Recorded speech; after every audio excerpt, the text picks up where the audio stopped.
everybody. This is Carol Maletta. Welcome to the Parenting 411 podcast, where we share information parents need from sources they can trust.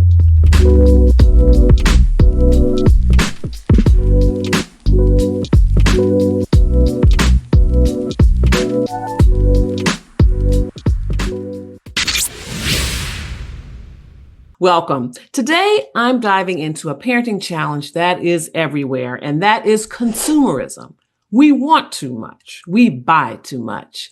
So how then can we raise kids so that they value what they have and aren't just so determined to chase after more stuff and more money?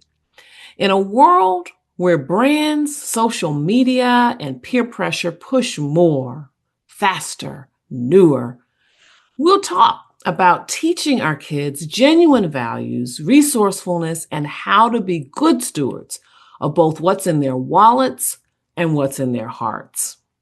So let's take a look at the problem. Consumer culture is loud. It's in your face. Kids see ads, influencers, and even friends showing off the latest toys, gadgets, or experiences that they've had. That was highlighted not long ago with the Labubu doll craze. I was in Japan not long ago, and I passed by a Labubu pop-up store, and there was so much excitement and a really, really long line. All for a little doll, funny-looking doll in some cases, that kids attach to their backpacks, their purses, and their jackets. And it just seems that social media has made items like this and just stuff feel like status, and kids want it. It becomes part of their identity. It's like it's proof that they matter. And the fact is, they do, but they don't need stuff to validate their existence. It's up to us to show them this truth, or it's going to cost us in more ways than one. Now, did you know that young kids today influence family purchasing more than ever, to the tune of $28 billion in spending power? You heard me right. $28 billion in spending power. So why do I want to talk about this today? It's because too often, so much focus is placed on material things far more often, and that focus leads to less happiness, more comparison, and less appreciation for what we already have. And if kids only measure themselves by what they own, they lose sight of what really lasts: character, kindness, and the ability to care for what they do have. According to Nielsen's latest Global Consumer Outlook report, a real shift may be on the horizon for some parents. Many families, especially younger millennials and Gen Z parents, are opting for purposeful consumption. So instead of chasing the next best thing, they're prioritizing long-lasting, value-driven purchases, and they're favoring experiences over things. They shop for quality, safety, and practicality, and they're often choosing to engage their kids in the process. They're letting them in on household decisions, from which groceries to buy, and they also are holding their children accountable for how they spend their own allowance. This helps build consumer competence. Kids learn to plan, compare, and appreciate the value behind every dollar they spend. More parents are also seeing experiences like travel, outdoor adventures, or volunteering as a better investment in character rather than just buying another toy or gadget.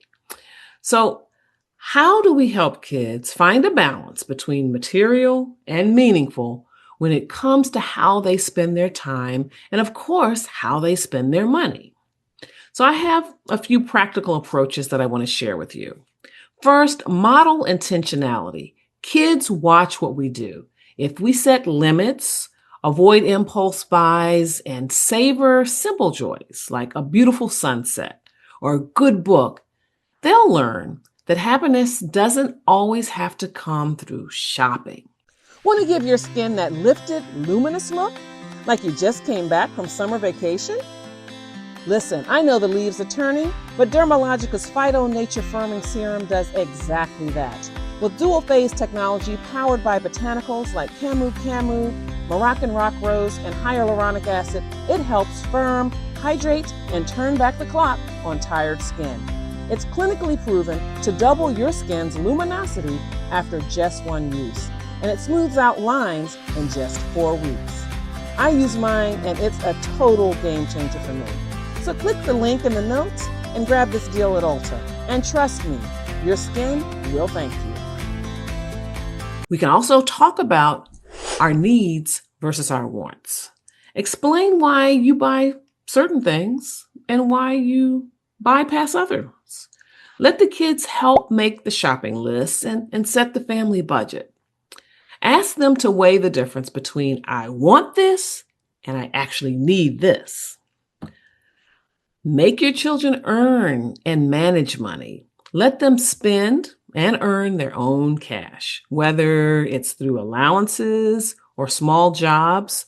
And I'm talking about small jobs that are outside of their regular, rightful contribution to housework, because learning the value of work fosters respect for resources and teaches saving versus spending on impulse. Next, choose activities over things. Gifts don't always have to be toys or technology. Consider experiential presents like museum trips, cooking classes, hiking. All of these things teach kids that joy can come from doing, learning, and sharing, and not just having. Next, practice generosity and gratitude. Encourage regular donation of toys and clothes and even money. And talk about why and where you decide to give as a family. And make gratitude a daily practice. It can be at your dinner table. But ask your children what they're thankful for and just help them to see everyday blessings in life. Let them hear you speak about your blessings as you go about your day. Next, teach care and stewardship. Give your children a responsibility for cleaning up and organizing, caring for and keeping up with their things. When they help take care of the house or the car, they see the effort and the value in what they have.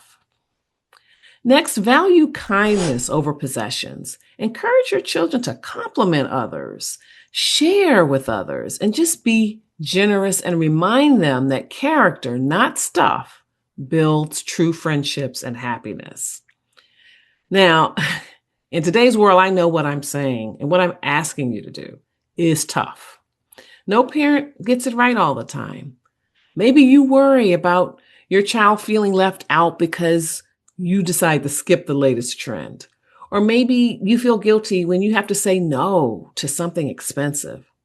Now, if that's you, know that you're not alone. Families everywhere are struggling with these feelings, especially as economic challenges make thoughtful spending decisions even more important.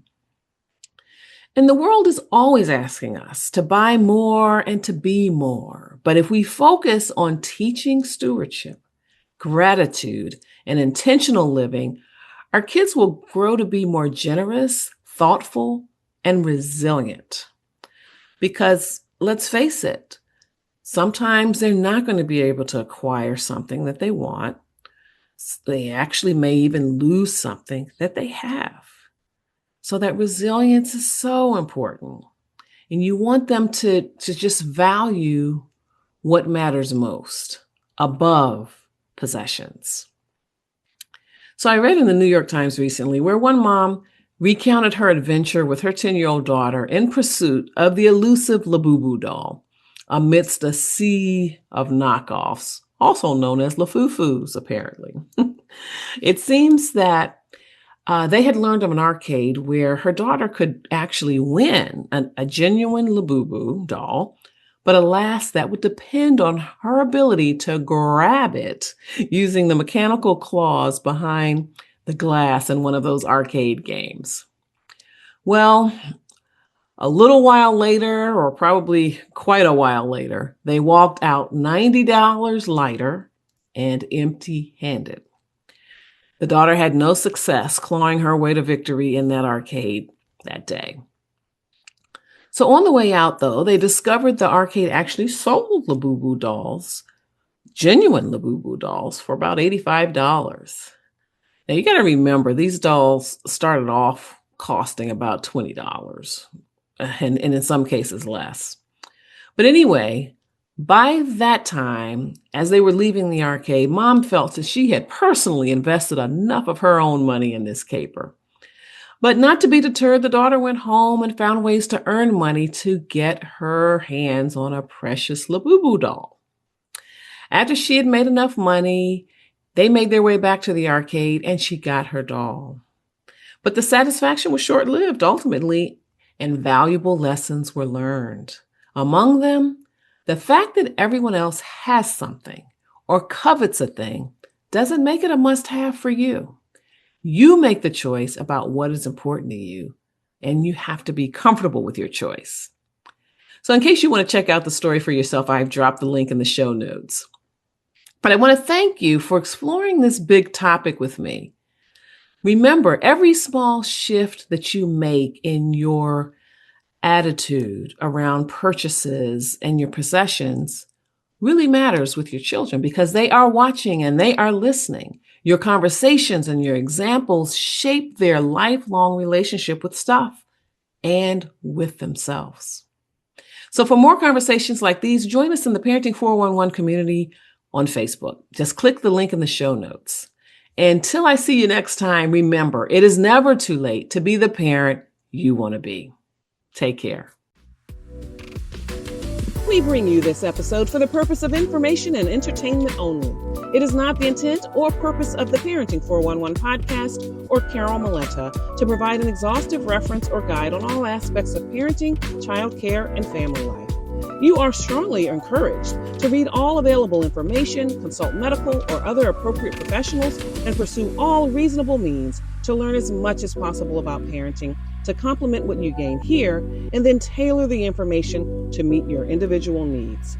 Yes, parenting is a serious matter, though it is not an exact science. The context and insights offered in this and every episode represent an account of knowledge and personal experiences of the host and any featured guests for the viewers' and listeners' information and consideration. The host and guests do not guarantee to our viewers or listeners any specific parenting outcomes from this episode or taking actions described here.